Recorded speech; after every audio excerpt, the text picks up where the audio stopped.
New Year's Eve concert here at Lincoln Center's Avery Fisher Hall. Renee Fleming is waiting backstage to speak with our guest soloist, Joshua Bell. Oh, romancing the violin. How about romancing the world? Joshua, your playing is so unbelievable. I marvel at the virtuosity of it, at the amount of notes you play, at the perfection and the intonation of it. What is your relationship to virtuosity in general? Virtuosity? Well, it's nice to be able to play this sort of music because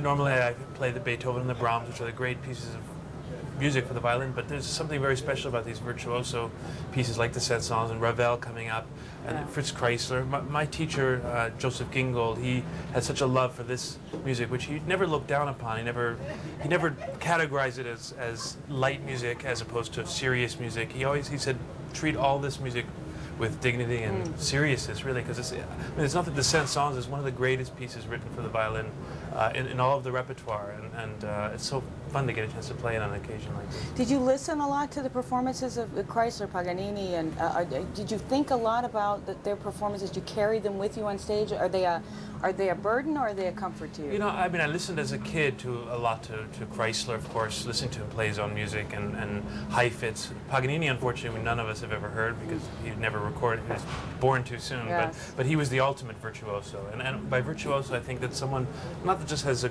good technique and plays everything perfectly, someone that tosses it off like it's easy.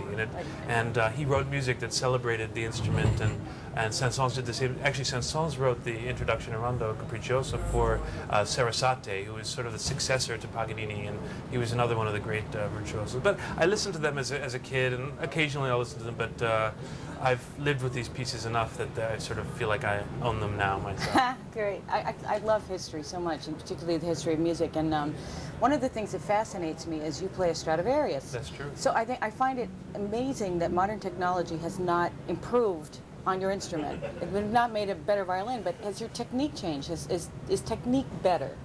Is technique better? I would say generally there are a lot more very young people playing things that might have seemed only possible for the few a while ago. Sort of like the 4-minute mile. Once somebody broke it, exactly. Everybody did. So although there's still only a few in history like a Heifetz, and I listened to all the oldies growing up. My teacher was from sort of another era, and so I still have a nostalgia for the virtuosity of that time. We have a lot of people have good technique today, and but there's something very special about the old way of playing. I think a lot about you mentioned the sports connection. I think a lot about the Olympics and how people keep breaking records. And are there more violinists, you think, who can play with that sort of technical ability today? Well, there probably are, and there's actually, there are a lot of amazing violinists. But in the end, music is more than just playing the technique and being able to toss up the notes.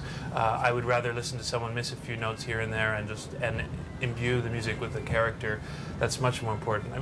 Kreisler himself was not, maybe I wouldn't count him as one of the big virtuosos, but he had the charm of Kreisler. I've never heard anyone with that, and so I'll never live up, obviously, playing his music to him. But that, so it's not all about just the athletic nature of playing music. It's just a small part of it, as you know.